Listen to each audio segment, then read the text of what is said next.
আমি তুই আমার মস্তিষ্ক ধারণ করি আমি আজ আপনাদের সম্মুখে দাঁড়িয়েছি।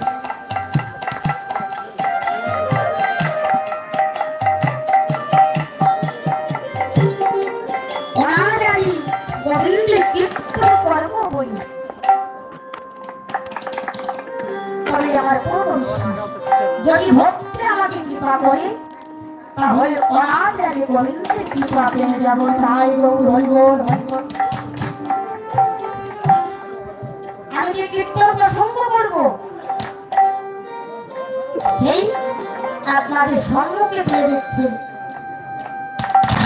চৈত্রপুষ্ট সুবর্ণিয়ন উত্তরাগস্ত নাম যজ্ঞ অভিষার ও শ্রীমন্দিরানী প্রমুখ মধ্যে যদি এর মধ্যে আপনারা আমাকে অনুমতি দেন তাহলে ওনাদের আদি গোবিন্দের নাম নিয়ে আমি আরম্ভ করব।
মোবাইল চালাতে দিন অনুমতি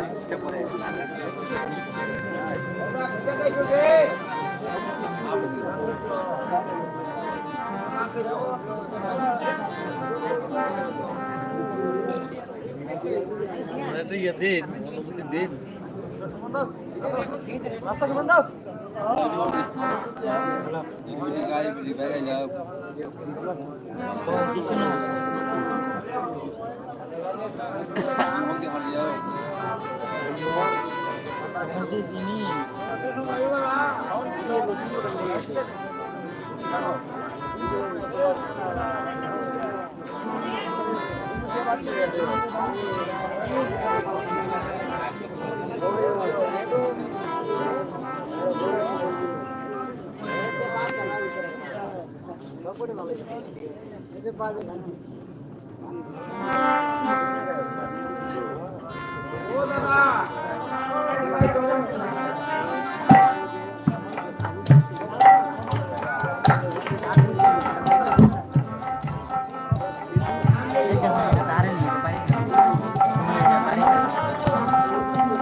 দূর আছে আগার থেকে দূর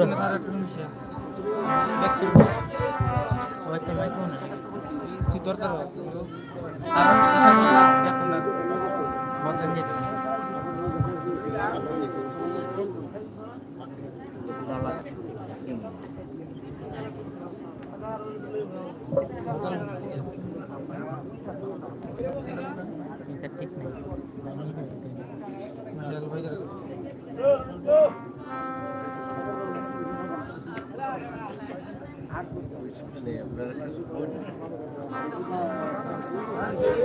জোরে জোরে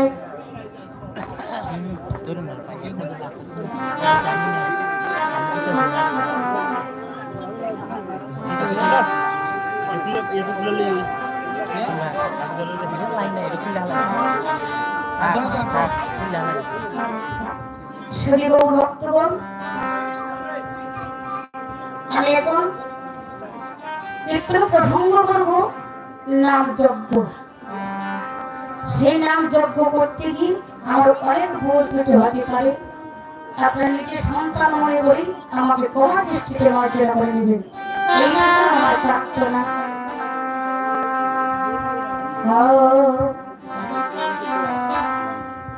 ওই আসিয়া অদ্বৈতরা সম্মুখে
সম্মুখে দেখিতে ভাই করি বড় গৌরঙ্গ ভাই নাহি হরি ভক্তি লেশ আর মায়ায় মুক্ত সর্বদেশ। অদ্বৈত মনে মনে ভাবছে, অদ্বৈত মনে মনে ভাবছে এই যে বাবার জন্য কলির জীব, বাবার জন্য কলির জীব কেমন করে উদ্ধার করা যায়।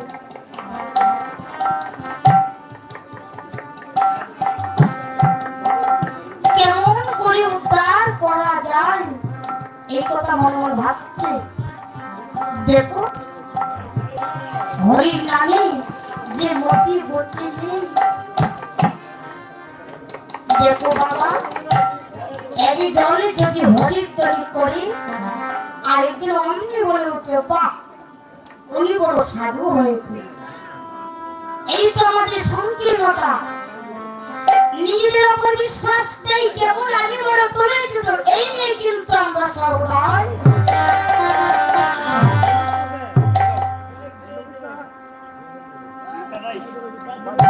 এই নিয়ে সর্বদাই ব্যস্ত। দেখো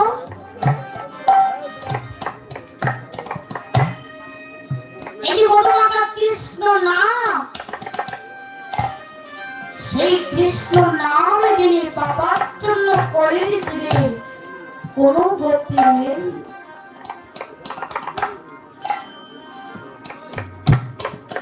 কিন্তু একবার কৃষ্ণ নাম নিতে পারি না, সেই কৃষ্ণ নাম সত্য তো ছিল, দেখাও ছিল, দাপরে ছিল, কোথায় গোলকে গোপনে ছিল, গোপিনীর ভান্ডারে, আবার নিতাই নিবিলাইয়ের প্রতি গলে গলে।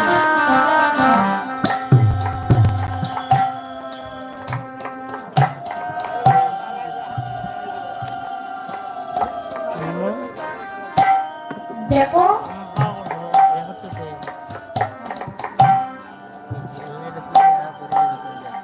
এই ধরাধামে এসে আমরা কি করেছি, ধরাধামে এসে কেবল আমার আমার করেছি।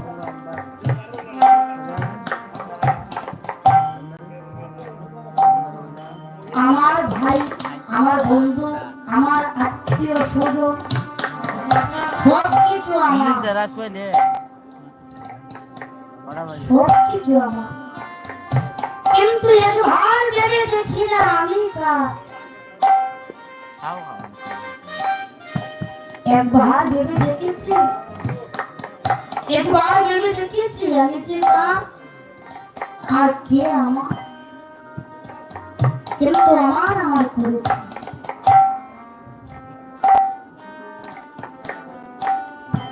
আমি যে আমার আমার করেছি,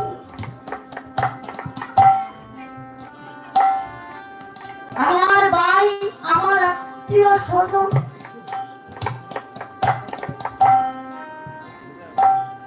আমি যেদিন এই পৃথিবী থেকে চলে যাব, সেদিন কি আমার সঙ্গে স্বর্গে যাবে, সেদিন আমার সঙ্গে কিছু যাবে না।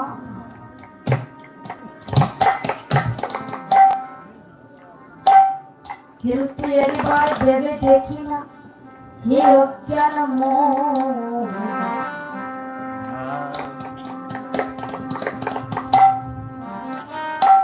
মন মন রে,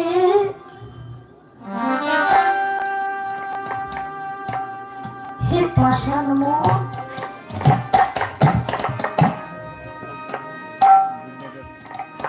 একবার প্রাণ বলি হরি নাম, একবার ভেবে দেখি। যতই আপন আপন করো না কেন, আপন বলতে এই দুনিয়ায় কিছু নেই। ওরে ওরে ভাই বলো, ওরে বন্ধু রে বলো, ও মনি রে, ওরে কেউ তো কারো কারণ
ওই ভালোবাসা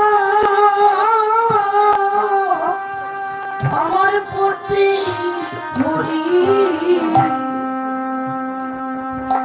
পরিচয় গো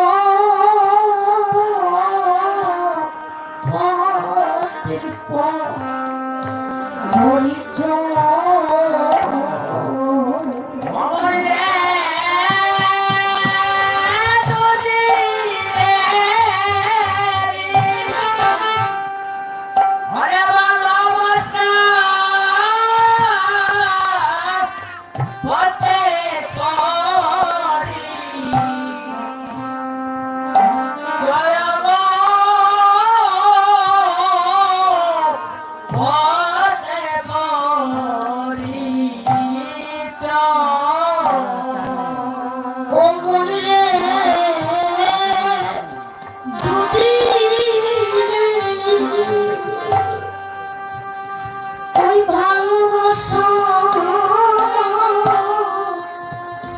আমার পথে ঘুরি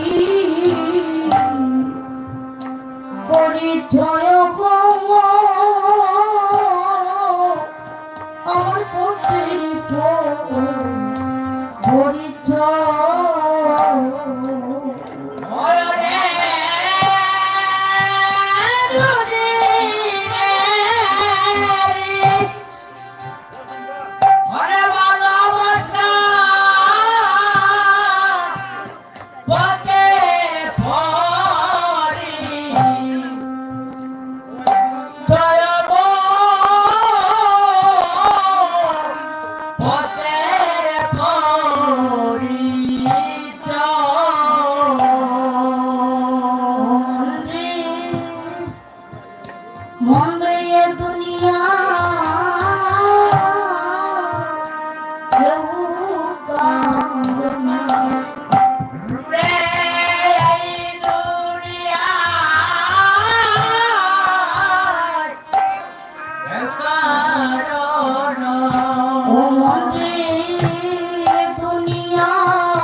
এই দুনিয়া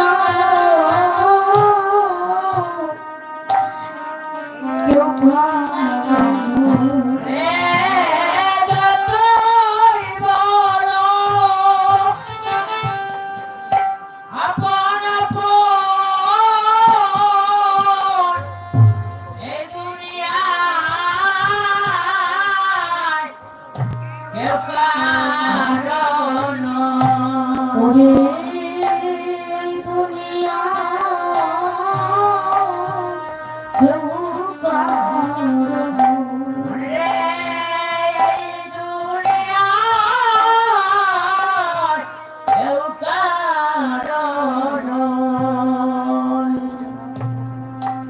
দেখো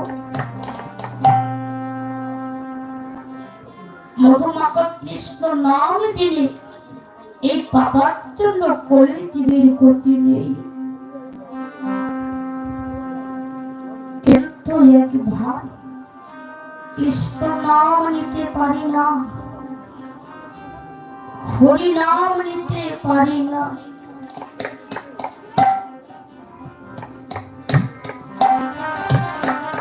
সময় নাই, আমাদের সময় নাই। এর ভার দেবে যে কিনা এই কৃষ্ণ নাম আমাদের গতির নেই। কৃষ্ণ নাম জানা যে এই ভ্রমণে পারে যেতে পারবো না, সময় নাই সময় বলে আমার এই মানব জনমটা কাটিয়ে যাচ্ছে।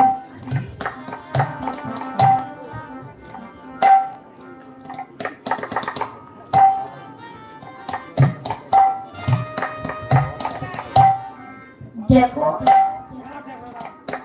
আমি কি সমস্যা কি আছে, একবার হরি নাম নিতে পারি না। আমার কি দেব বিপদ ঘটল গো,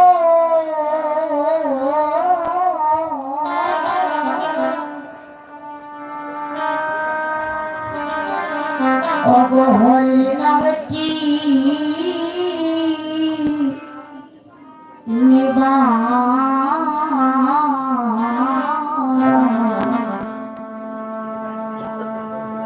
আমার সময় না,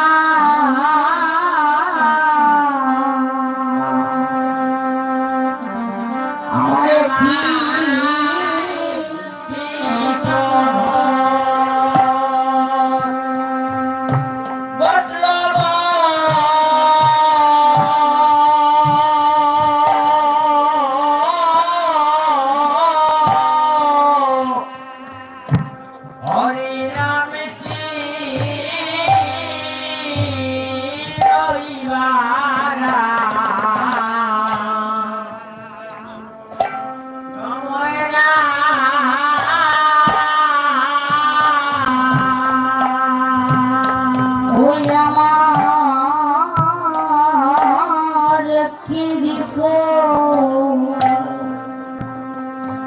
বিপদ ঘটল গো,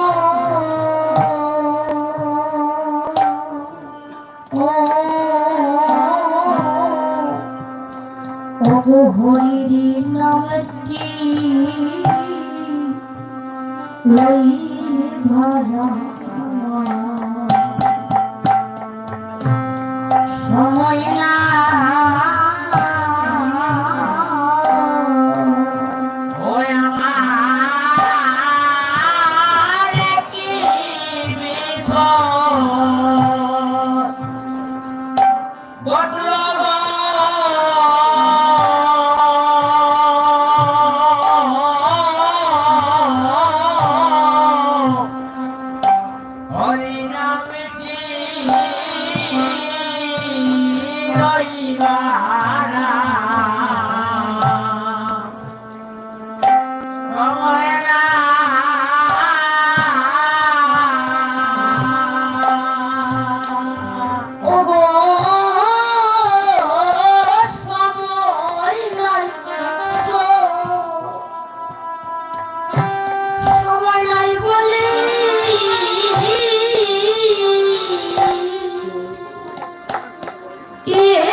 না পাইলে বন্ধ এছাড়া বন্ধ করো যদি আমার নেটের না পাইলে এদিকে একটা খারাপ রাগে আসবে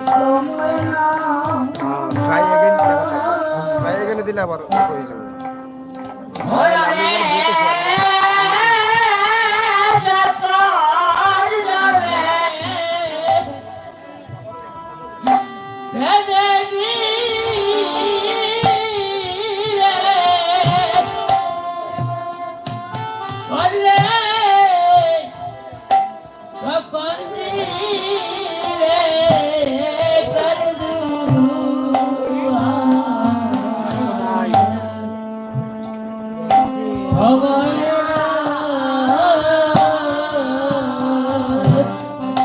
ও হাই রে ওরে ভাই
কেহ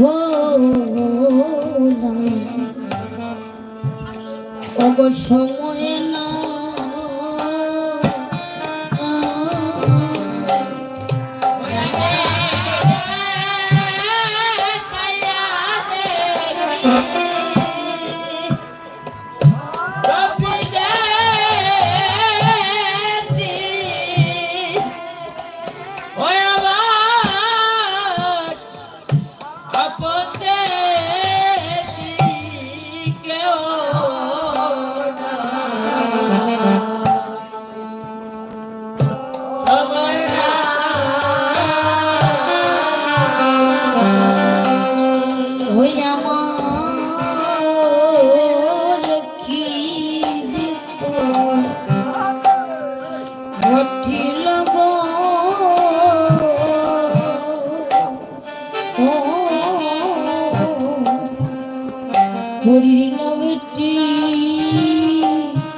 হইব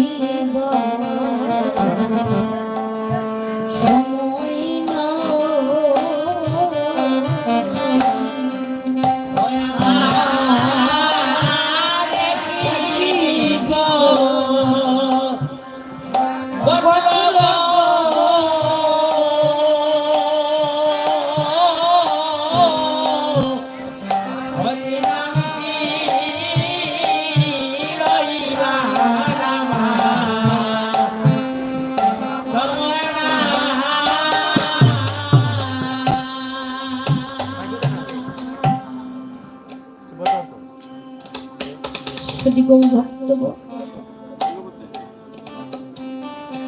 একবার ভেবে দেখি না কৃষ্ণ নাম নিলে কি হয়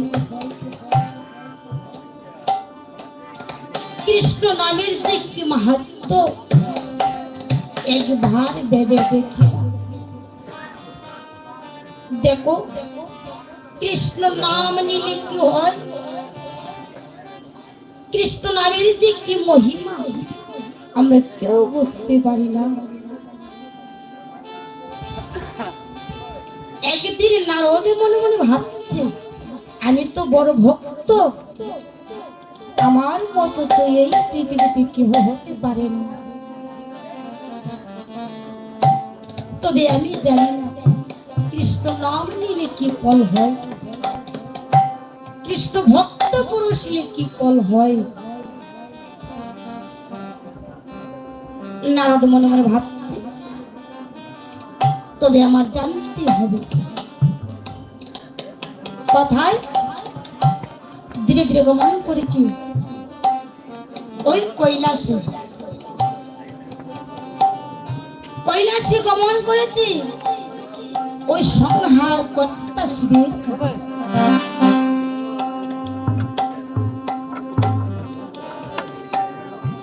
ওই শিবের কাছে গিয়ে বলছে প্রভু গো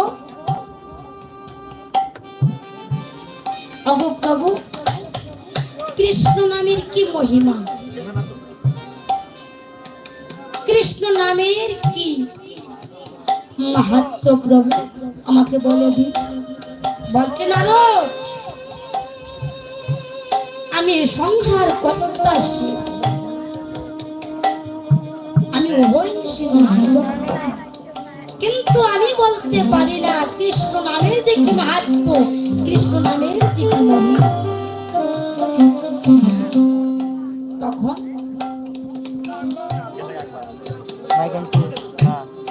ওই নারদ ব্যক্ত হয়ে আবার ধীরে ধীরে গমন করেছে কথায়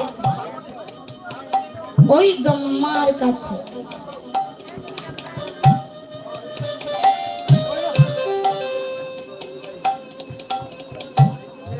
ব্রহ্মার কাছে গিয়ে প্রণাম করে ভাবছে প্রভু প্রভু গো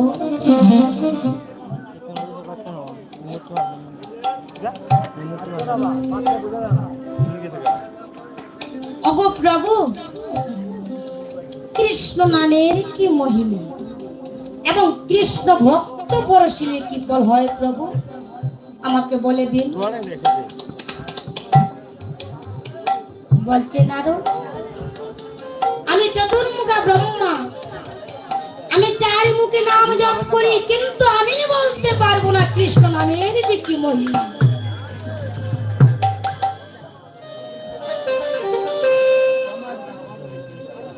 তখন নারদ মনে মনে ভাবছে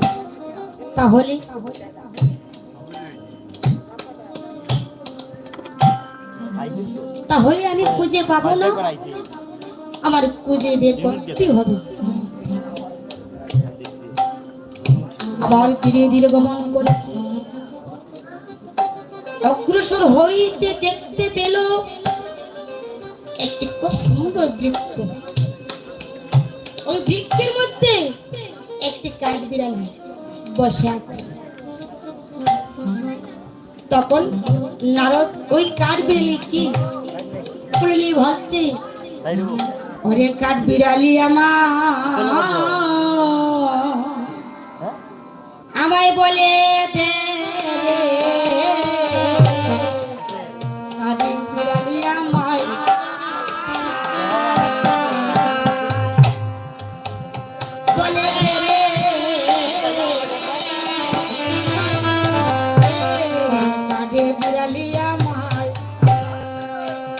বলে দে রে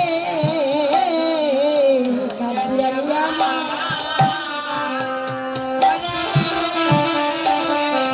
ওরে কৃষ্ণ নামে নিলে কি ফল হয় রে কাবিরালি আমার বলে দে রে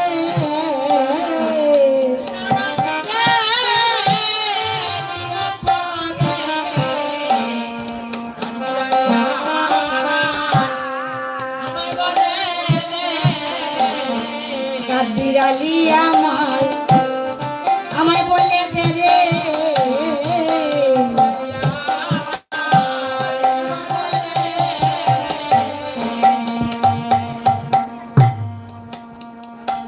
যখন নারদ তিনবার উচ্চারণ করেছে তখন কাঠবিড়ালিটা কি করেছে তার প্রাণ বিসর্জন করেছে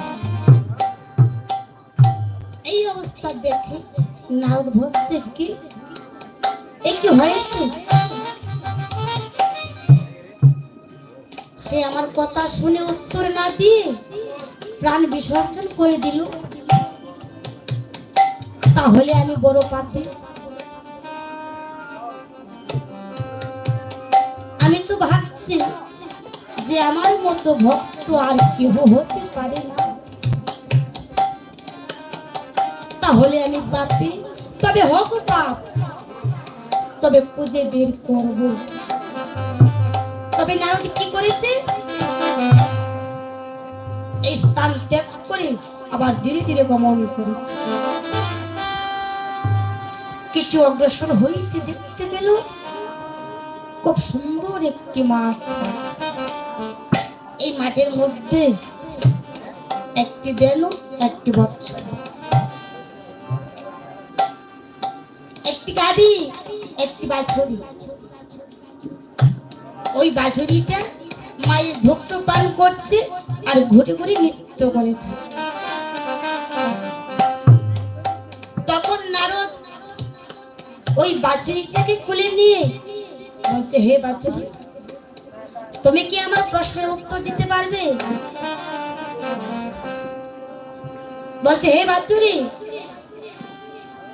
কৃষ্ণ নাম নিলে কি হয় এবং কৃষ্ণ ভক্ত পরশিলে কি ফল হয়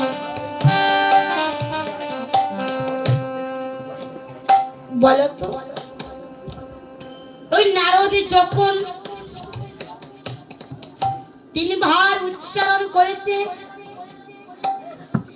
নারদের মুখে এহেন কথা শুনে এবং নারদের পরশে ওই বাছুরিটা প্রাণ বিসর্জন করেছে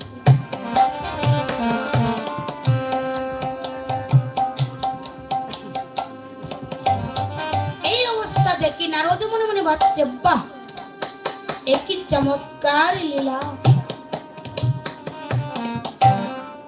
আমি একে একে দুটি জীব হত্যা করেছি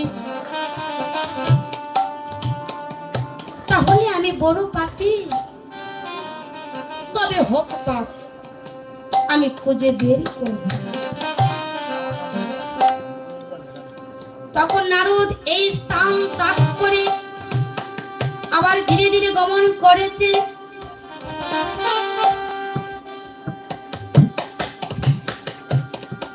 চলতে চলতে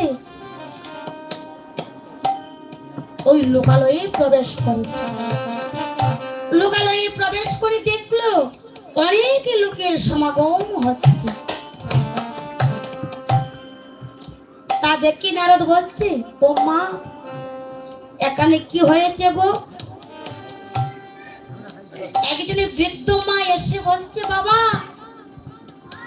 এখানে কি হয়েছে আমার পুত্র বধূর গর্ভে অনেক দিন যাব কোনো সন্তান আদি হয় না ও বাবা আজ গোবিন্দের কৃপায় আমার পুত্র বধূর গর্ভে একটি সন্তানের জন্ম নিয়েছে নিধাই গৌর হরি বল হরি বল হরি বল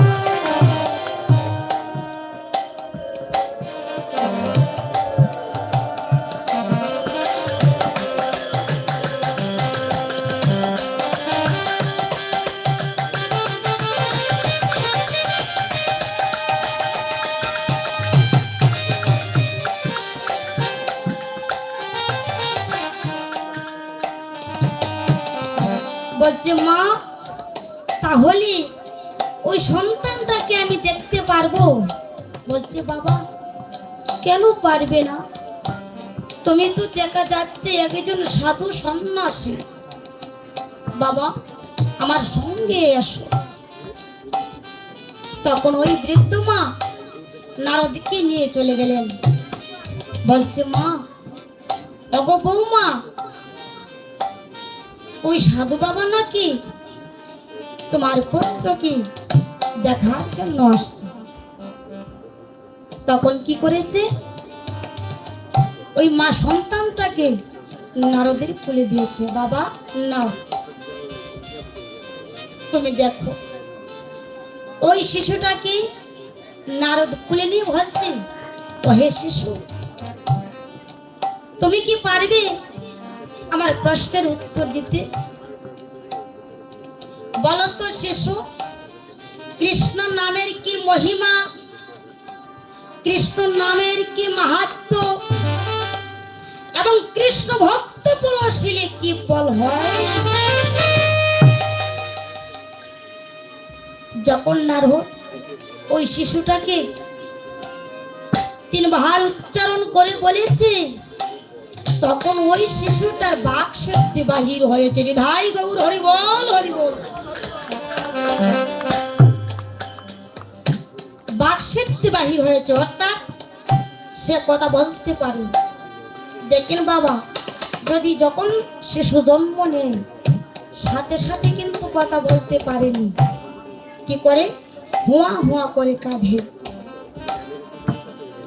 কিন্তু নারদের মুখে কেহেন কথা শ্রবণ করে এবং নারদের পর্শে শিশুটার বাক সিদ্ধি বাহির হয়েছে, সে কথা বলতে পারে। বলছে, হে নারদ, আমি কি বলবো তোমার নামের মহিমা, কি বলবো নামের মাহাত্ম্য। দেখো নারদ, আমি পূর্ব জন্মে ছিলাম কাঠ বিড়ালি, তোমারই নামে তোমারই পরশে আমি সেই প্রাণ ত্যাগ করেছি।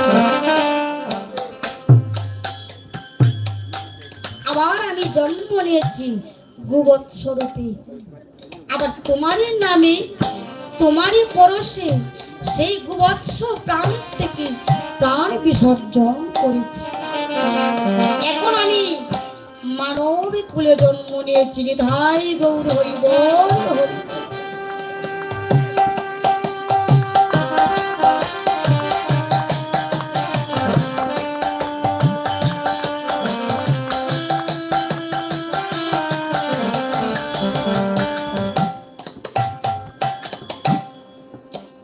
দেখো,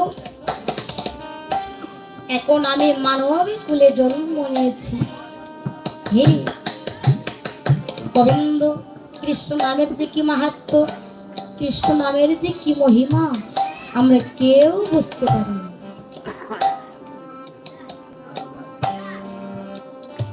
আমার মহাপ্রভুকে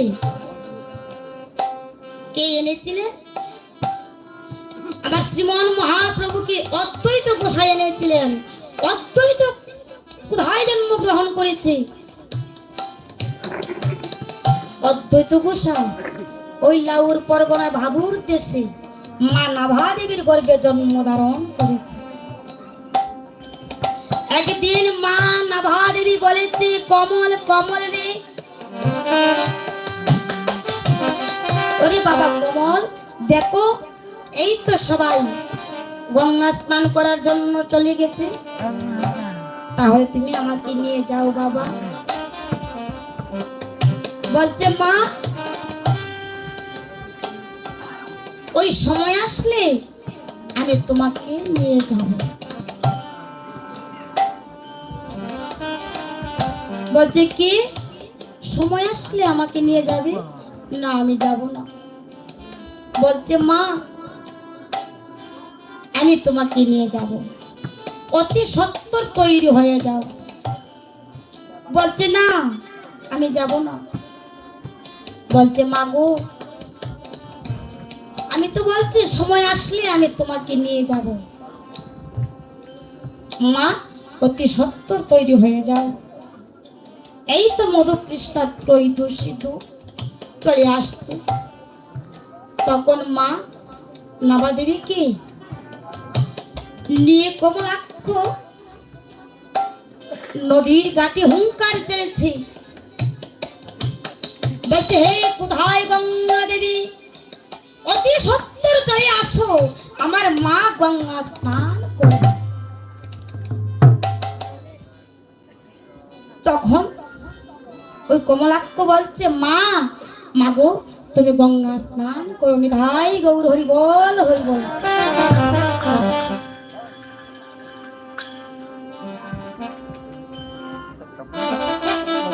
কমলাক্ষ মাকে গঙ্গা স্নান করাই যাবার বেলায় প্রতিজ্ঞা করেছে, বলছে হে গঙ্গা দেবী, এই পৃথিবীতে যতদিন চন্দ্র সূর্য থাকিবে ততদিন পর্যন্ত মধু কৃষ্ণা ত্রয়োদশী যুগে আসতেই হবে। মায়ের কাছে পণ করে অদ্বৈত গোসাই ওই পন্থিত্ব এনেছেন। মায়ের কাছে পণ করে আমরা যে সবাই গঙ্গা স্নান করার জন্য পন্থিত্ব চলে যাই, আমার অদ্বৈত গোসাই এনেছে।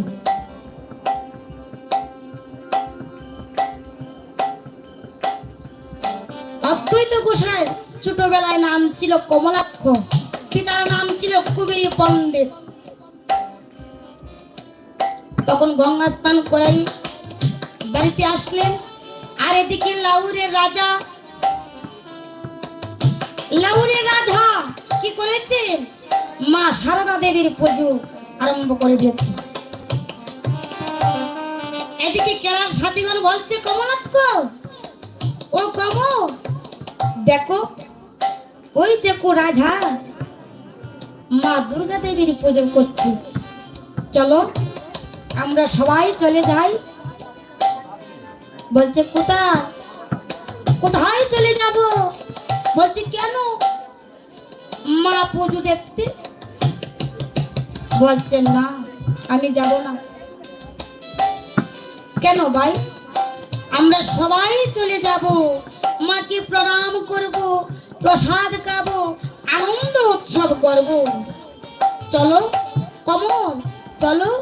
বলছেন না আমি যাব না। ওই মাটির প্রতিমাকে আমি প্রণাম করব না। বলছে কি মাটির প্রতিমাকে প্রণাম করবে না? বলছে না, ওই মাটির প্রতিমা আমার প্রণাম সহ্য করতে পারবে না। বলছে কেন? তোমার যেতে হবে। বলছে না আমি যাব না। আর তুমি যদি না হয়ে যাও তাহলে তোমাকে জোর করে নিয়ে যাও। কি করেছে? ও জোর করে নিয়ে আসলো।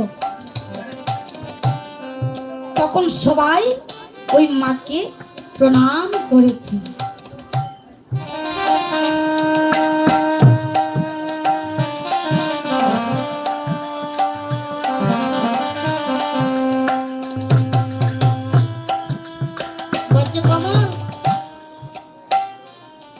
তুমিও প্রণাম করো।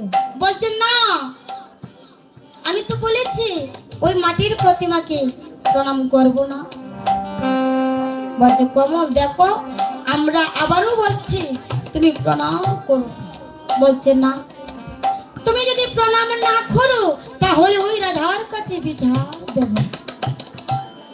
তখন গিয়ে বলছে মহারাজ সে পণ্ডিত পুত্র বলে মাকে প্রণাম করো। তখন রাজা এসে বলছে কমল তুমি প্রণাম করো না। বলছেন না আমি প্রণাম করব না। কেন তোমার প্রণাম করতে হবে? বলছে না তুমি যদি প্রণাম নাই করো তাহলে তোমাকে রাজ্যদ্রোহী বলে ঘোষণা করে দেব। এই কথা শুনি কমলাক্ষ বলছে মহারাজ মহারাজ আমাকে রাজ্যদ্রোহী বলে ঘোষণা করো না, আমাকে রাজ্যদ্রোহী বলে ঘোষণা করো না, আমি প্রণাম করব। এই কথা যখন বলছে হে দেবী তুমি অটল হয়ে দাঁড়িয়ে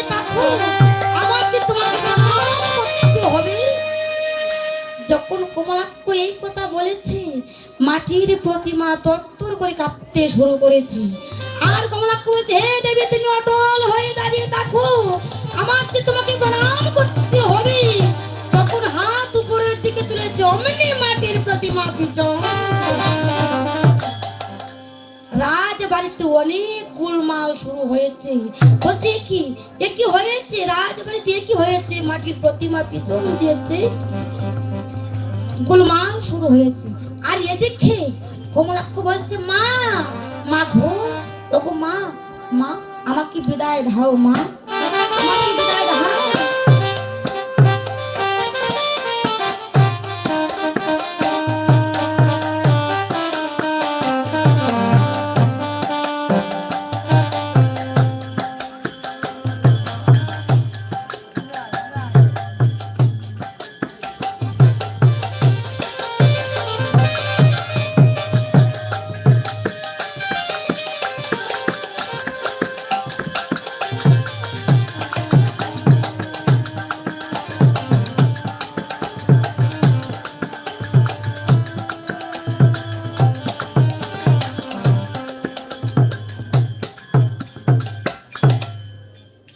কমলাক্ষ বলছে, মা মাঘু আমাকে বিদায় দাও, আমাকে বিদায় দাও, মা মা আমাকে বিদায় দাও। কমলাক্ষর কথা শুনে মা বলছে, কমল তুমি কি বলছো, তুমি কি বলছো, তোমাকে বিদায় দেব।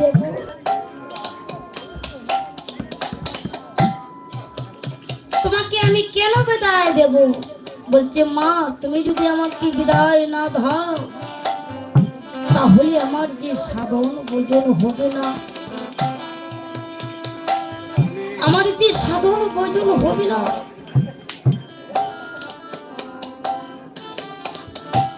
তখন মা বলছে, কমল কমল কমল রে, তুমি যে আমার একমাত্র নয়নের মণি, তোমাকে না দেখে আমি যে সময় থাকতে পারি না।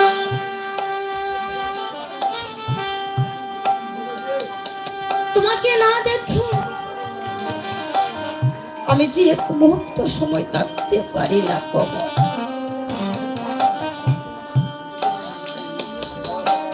তাহলে তোমাকে আমি বিদায় দিয়ে কেমন করি কাঁদবো বাবা?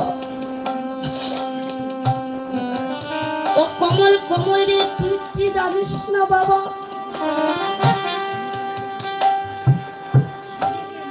তুই জানিস না বাবা, একটি মায়ের যে কত জ্বালা। ও কমল রে, কমল রে ভাইয়া জানে, ওরে ভাইয়া ভাইয়ের বেদা, কমল রে আর জানে কে, কমল রে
কমল রে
যদি কোনো মায়ের সন্তান বিদেশে চলে যায় আর কোনো দুর্ঘটনা ঘটে যায় ওরে ওরা বিদেশে বিপাকে জানো জানো গো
আমার মাকে যদি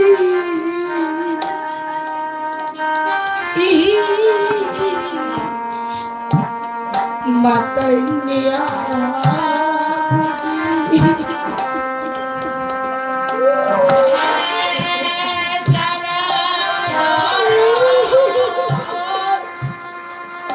আমার মাকে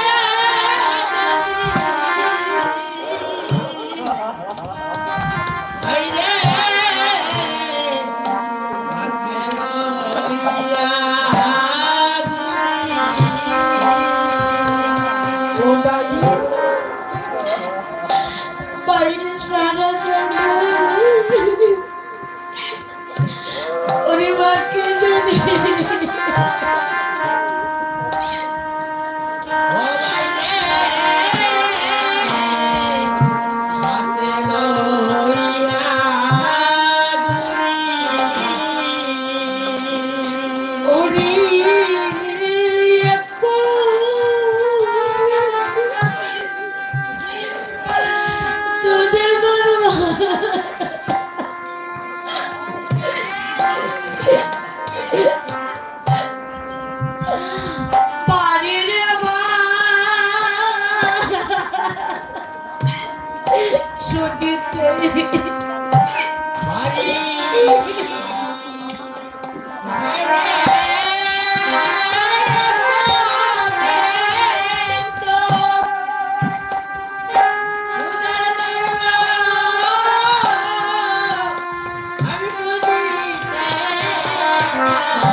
আরে ওর সে বেদনা কেউ বুঝে না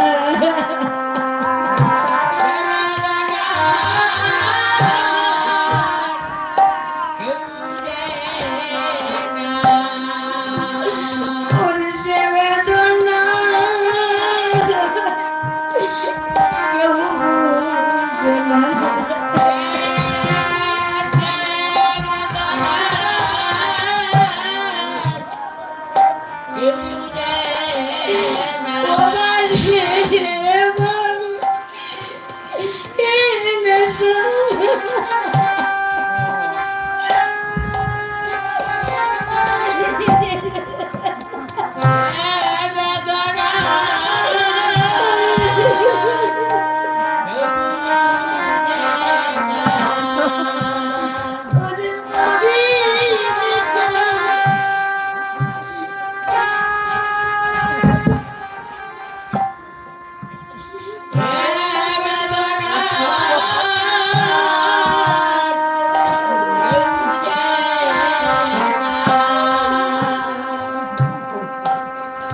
বলছে কমল কমল রে আমি তোমাকে বিদায় দিয়ে আমি কেমন করে থাকব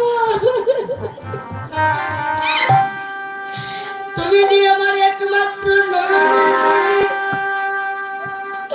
তোমাকে না দেখলে আমি এক মুহূর্ত সময় থাকতে পারি না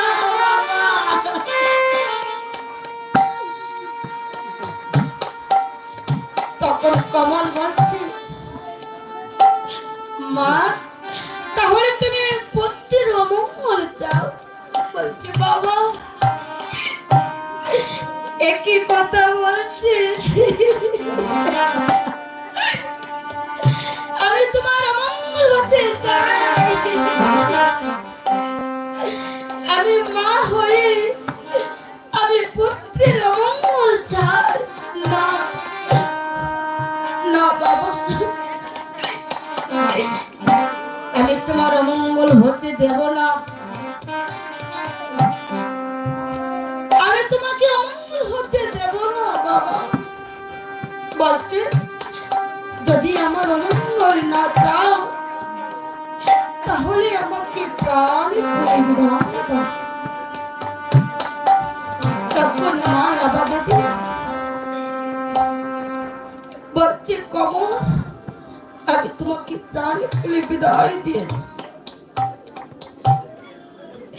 এখনো কথা শুনে কমলাক্ষ বলছে, মা মাগো তুমি আমাকে প্রাণ খুলে বিদায় দিয়েছ মা।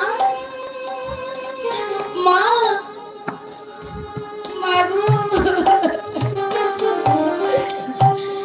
ও মাগো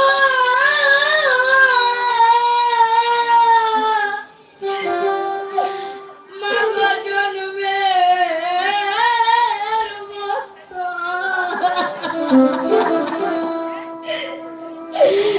আরে বিদায়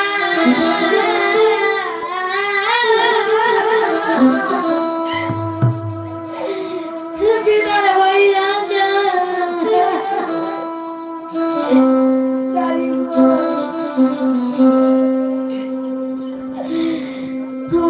আমার মাকে আমি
যমুনা পার হয়ে যাব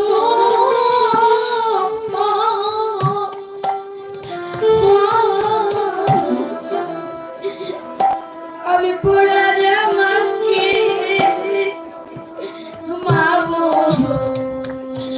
মাগরি মাগো দাদা গো আমি যমুনা হয়ে যাব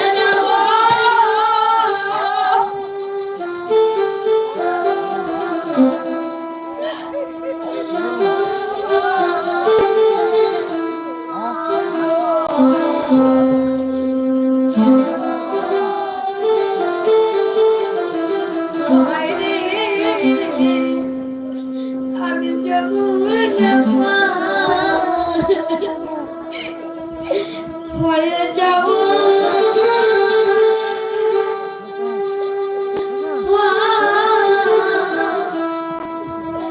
ওই পরারে মাকে আমি মাগো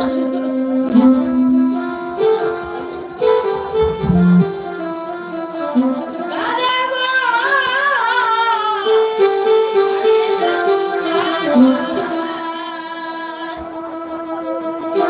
হয়ে যাব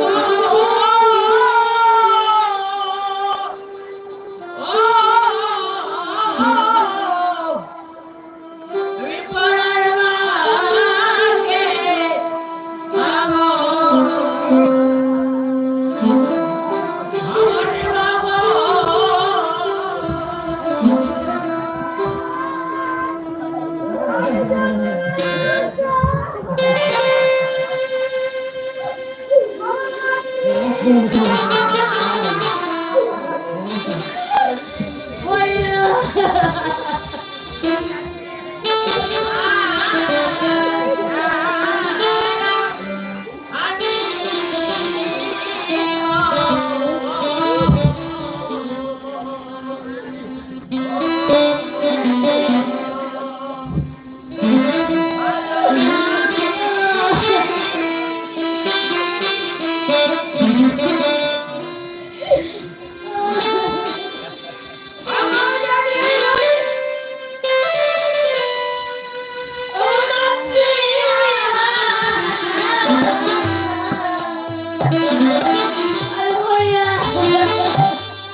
মা জননী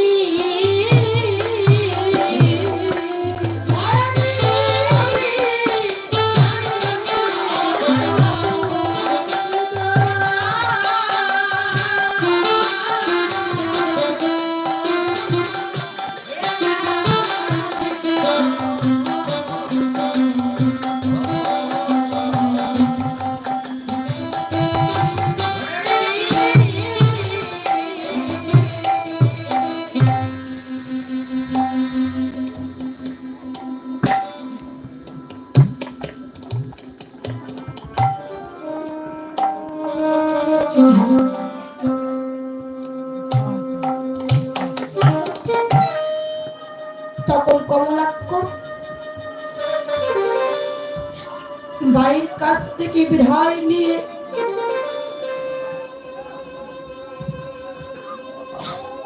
মায়ের কাছ থেকে বিদায় নিয়ে ধীরে ধীরে গমন করেছে।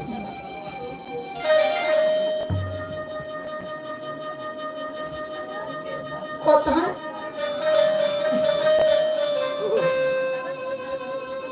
কোথায়? ওই কমলাক্ষ মায়ের কাছে বিদায় নিয়ে ওই শান্তিপুরে এসেছে।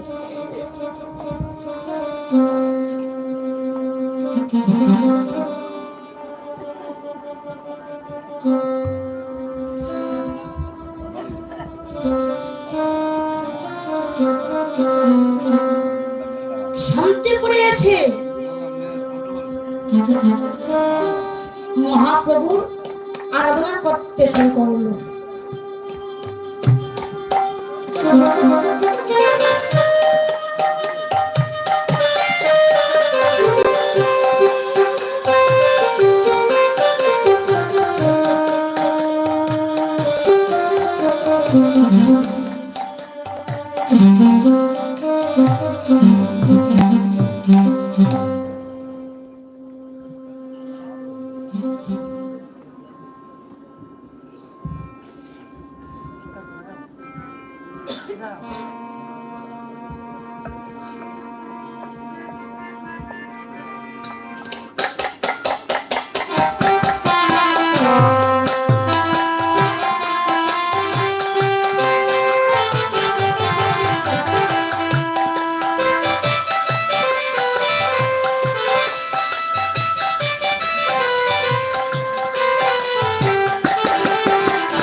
অদ্বৈত গোস্বামী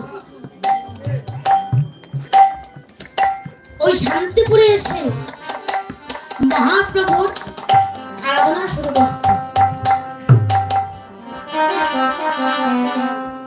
এদিকে মহাজন বাপ দিয়েছে একবারে প্রেমানন্দে হরি বল রে বাই, একবার প্রেমানন্দে হরি বল রে বাই, ও একবার প্রেমানন্দে হরি বল রে বাই।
অদ্বৈত গোসাই শান্তিপুরে এসে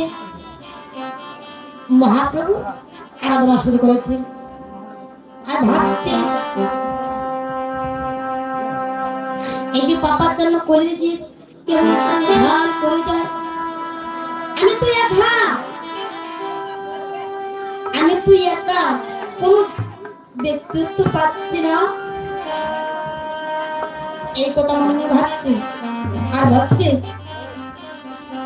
ওই একা আমি কি করিব, কোথায়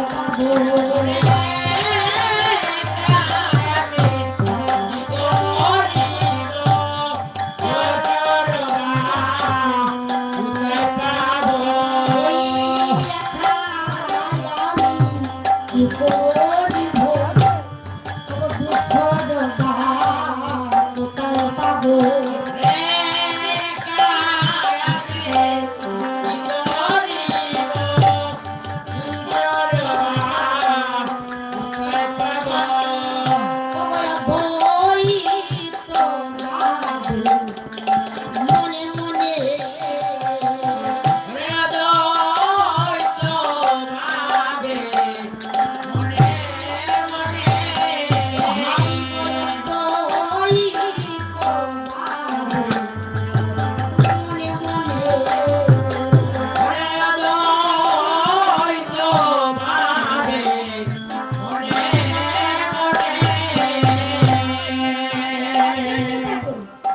মনে মনে ভাবছে আমি তুই একা, দ্বিতীয় কোন ব্যক্তিত্ব পাচ্ছি না, এই কথা মনে মনে ভাবছে। এমন সময় হরিদাস এসে উপস্থিত হয়েছে। তাকে দেখে হৃদয়ে আনন্দের উদয় হয়েছে। ওই হেন কালে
মনে মনে ভাবছেন আমি তুই একা, দ্বিতীয় কোন ব্যক্তিত্ব পাচ্ছি না, এই কথা মনে মনে ভাবছেন। এমন সময় হরিদাস এসে উপস্থিত হয়েছে। তাকে দর্শন করে হৃদয়ে আনন্দের উদয় হয়েছে। এহেন সময় হরিদাস বলছে আগো প্রভু, আমি তো তোমার উদ্দেশ্যে এসেছি। তখন অদ্বৈত ঠাকুর বলছে হরিদাস ভালো হইল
ভালো হয়েছে। দেখো হরিদাস, আমি কত বিপদে পড়েছি, আমি কত বিপদে পড়েছি। দেখো হরিদাস, এই যে পাপার জন্য কলির জীব, আমি চিন্তায় পড়েছি এই পাপার জন্য কলির জীবের কি দশা। দেখো কি উপায় হবে, আমি বড় বিপদে পড়েছি। হরিদাস, তুমি এসেছো ভালো হয়েছে। দেখো চরিকে জোরতে সাধুকে বাউন্ডে প্রতীককে লাগাইয়া পাশে, আর ধন্য করে যুগ তেরিকা আমার সাধুকে লাগিয়া পাশে। দেখো হরিদাস, চোরকে চালিয়ে দিতেছে আর সাধু ব্যক্তিকে আটক করে পাশের আঘাতে ঝুলিয়ে হত্যা করেছে। নিতাই গৌর হরি বল, হরি বল, হরি বল।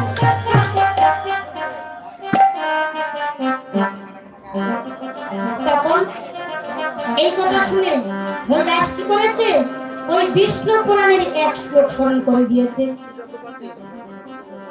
বলছে তুলসী দল মাত্রেন জলস্ব চলকে নবা বিকৃত সামত্তারানি বক্তব্য ভক্ত বৎসন। অর্থাৎ তুলসী পত্র এবং জল দিয়ে যিনি অর্চনা করেন তার ঋণ শোধ করিবার জন্য জল তুলসী সম করে নাহি ক্রোধ আত্মা বিক্রি করে করে ঋণের শোধ।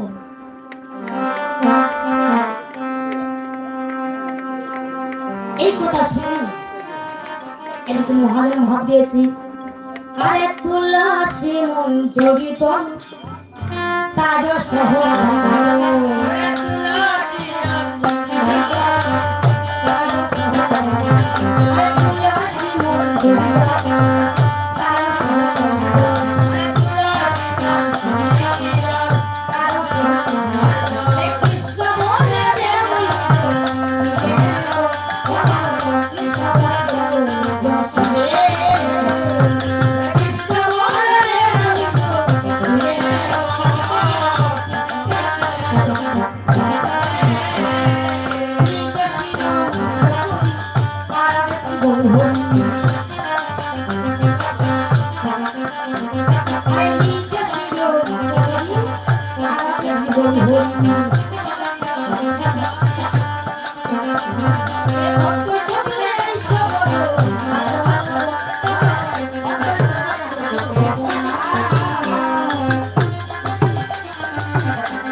অদ্বৈত ঠাকুর ভাবছে এসো এসো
ভজন বড়ই সোজা, লাগলো না কোনো যজ্ঞ পূজা।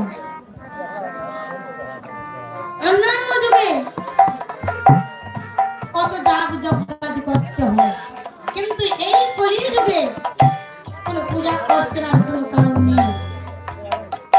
হরির নাম নিয়ে হয় হরির পূজা,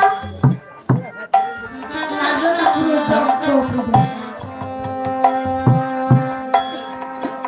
কলির ভজন বড়ই সোজা। দেখো অদ্বৈতের আরাধনায় আমার পরম প্রভুকে এই দয়াটানে নিয়ে এসেছে।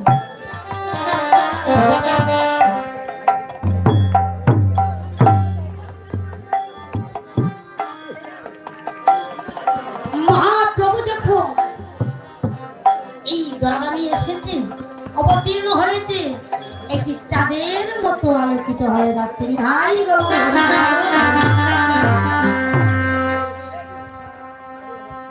ওরে মাটিতে চাঁদে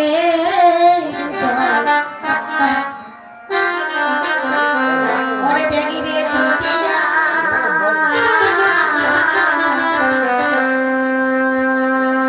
এমন সোনার গানে কেউ দেখছে না, ওরে দেখছে দুনিয়া। ওরে মাটিতে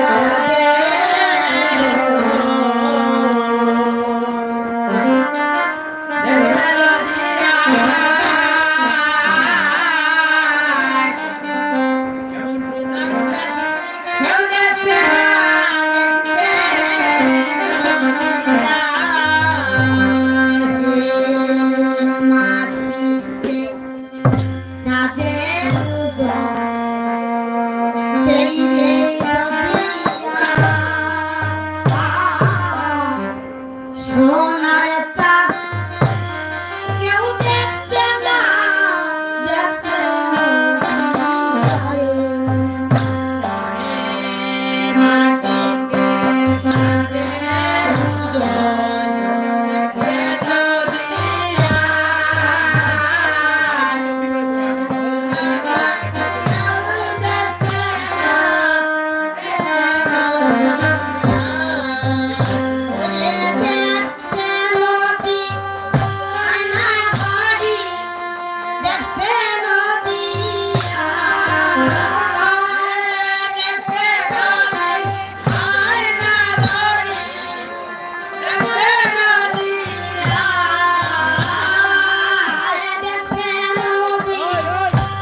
রে